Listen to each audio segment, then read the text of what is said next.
السلام علیکم class 10th I hope all of you will be fine, اور امید کرتی ہوں آپ کے 9th کلاس کے امتحانات بہت ہی اچھے ہوئے ہوں گے۔ آج ہم 10th کلاس کی مطالعہ پاکستان جس کو آپ پڑھنے کے لیے کافی ایکسائٹیڈ ہوں گے، میں آپ کو اب نئی کلاس کی نئی کتاب دکھاتی ہوں۔ یہ ہے مطالعہ پاکستان، ٹھیک ہے، اور آج ہم اس کا چیپٹر نمبر 5 پڑھیں گے۔ فرسٹ چیپٹر جو ہے اس کا فرسٹ چیپٹر ہے چیپٹر نمبر 5، تاریخ پاکستان 1971 تحال، یعنی کہ 1971 سے لے کر اب تک پاکستان کی صورتحال۔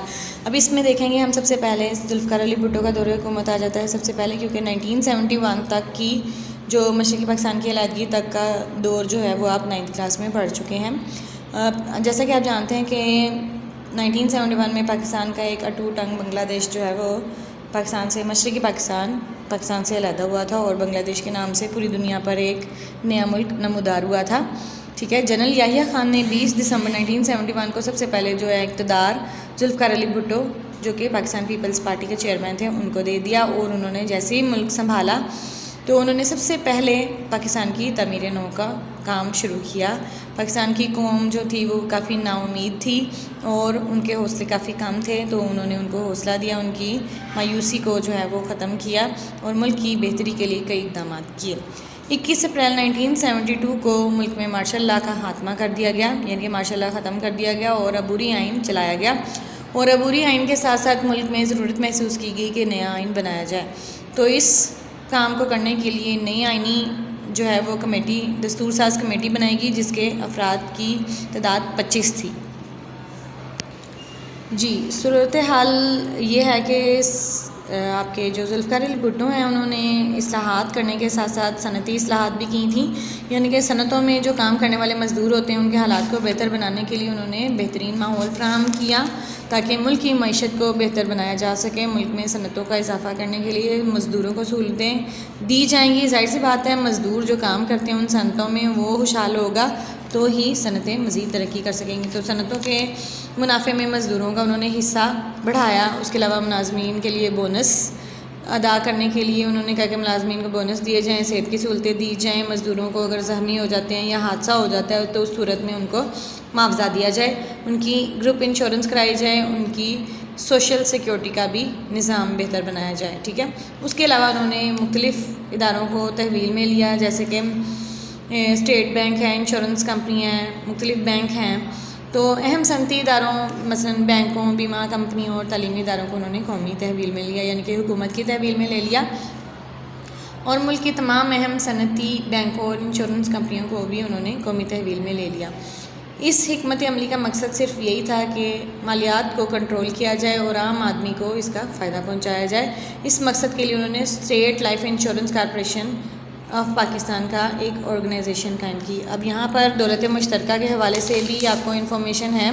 دولت مشترکہ آپ جانتے ہیں کامن ویلتھ اس انگلش میں کہتے ہیں، ایک آرگنائزیشن ہے جو کہ ان ممالک کی تنظیم ہے جن پر حکومت برطانیہ کبھی حکومت کر چکی تھی، یعنی کہ تاج برطانیہ کی حکومت جن ممالک پر رہی تھی ان ممالک کی یہ تنظیم تھی، اور یہ تنظیم 1926 میں بنی تھی، اور اس میں پاکستان، بھارت اور بنگلہ دیش جیسے اور بھی کئی ممالک تھے جن پر برطانیہ نے حکومت کی تھی، ٹھیک ہے۔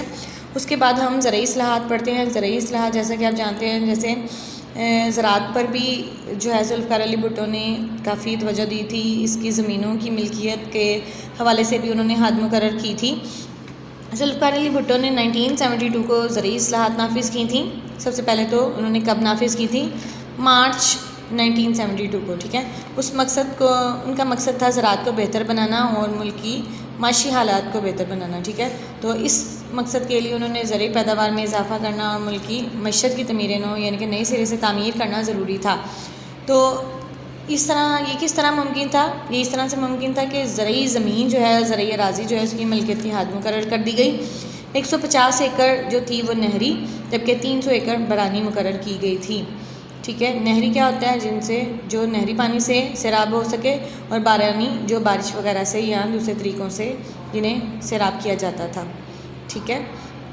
اس کے بعد زرعی اصلاحات سے مراد ہے کہ زراعت میں جو بھی تبدیلیاں یا چینجنگ کی جائیں، ٹھیک ہے۔ زراعت کی زمین اور ان کی ملکیت وغیرہ میں جیسا کہ آپ پڑھ چکے ہیں کہ انہوں نے حد مقرر کی دی تھی کہ ایک انسان جو ہے 150 ایکڑ نہری اور 300 ایکڑ بارانی سے زیادہ زمین اپنے پاس نہیں رکھ سکتا۔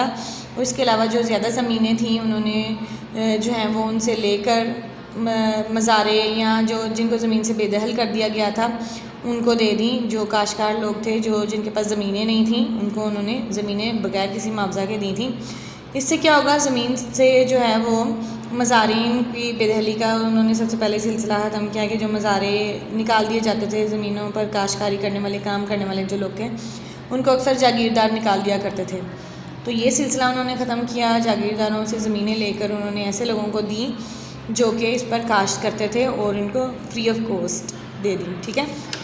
اس کے علاوہ انہوں نے تعلیمی اصلاحات بھی کی تھیں. ذوالفقار علی بھٹو نے 1972 میں تعلیمی اصلاحات کا اعلان کر دیا تھا. انہوں نے کہا تھا جو نجی تعلیمی ادارے ہیں انہیں بھی قومی تحویل میں لے لیا جائے, یعنی کہ پرائیویٹ تعلیمی ادارے حکومت کے زیر سایہ آ جائیں گے اور اس سے کیا ہوگا, جو اساتذہ وہاں پر کام کر رہے تھے ان کی تنخواہیں بھی سرکاری ملازمین کے برابر ہو جائیں گی. اس کے علاوہ طلباء کو ٹرانسپورٹ فیسلٹی پرووائڈ کی گئی. بسوں اور ریل گاڑیوں کے کرایوں پر خصوصی رعایت دی گئی. ان تعلیمی اداروں میں طلباء کی تعداد جو ہے وہ کافی بڑھ گئی. اس طرح سے آپ کو پتہ ہے تعلیم تبھی عام ہو سکتی ہے جب طلباء کو سہولیات میسر ہوں گی. ہمارے ملک میں بہت سارے ایسے طلباء موجود ہیں جن کے پاس کوئی سورس نہیں ہے لیکن وہ پڑھنا چاہتے ہیں. تو وہ کیسے ممکن ہے, جب انہیں یہ سہولیات دی جائیں گی. ٹھیک ہے. تو انہوں نے یہ سہولیات دی تھی تو تعلیمی شرح میں اضافہ ہوا, طلباء کے وظائف میں اضافہ کیا, یونیورسٹیاں قائم کی.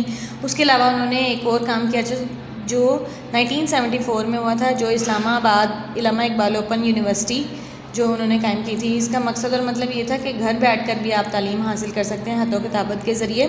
تو اس طرح سے ایسے بہت سارے لوگ ہیں جو باقاعدہ تعلیمی اداروں میں نہیں جا سکتے لیکن تعلیم حاصل کرنا چاہتے ہیں, تو ان کا یہ اس طرح سے وہ تعلیم حاصل کر سکتے تھے.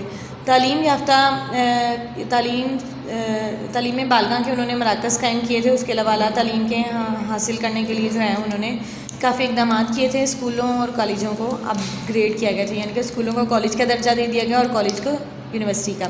اور اساتذہ کی تربیت کے لیے بھی انہوں نے کافی ادارے قائم کیے تھے تاکہ اساتذہ کی بھی تربیت ہو سکے. جہاں انہوں نے دیگر اصلاحات کی تھیں وہاں پر صحت سے متعلق بھی اصلاحات کی تھیں. صحت آپ کو پتہ ہے سب کا بنیادی حق ہوتا ہے, تو بنیادی مراکز انہوں نے قائم کیے تھے تاکہ غریبوں کو مفت علاج ہو سکے اور وقت پر ان کا علاج کیا جا سکے. تعلیم اور علاج کے لیے انہوں نے بجٹ میں اضافہ کر دیا تھا اور نئے میڈیکل کالجز انہوں نے قائم کیے تھے. تو یہاں تک آپ نے اچھے طریقے سے پڑھنا ہے اور ان میں سے جو انڈر لائن کی بھی باتیں ہیں وہ آپ نے اچھے طریقے سے یاد کرنی ہے. ذوالفقار علی بھٹو کے دور میں کافی اصلاحات ہوئی تھیں. آگے مزید ہم اگلے لیسن میں پڑھیں گے. اللہ حافظ.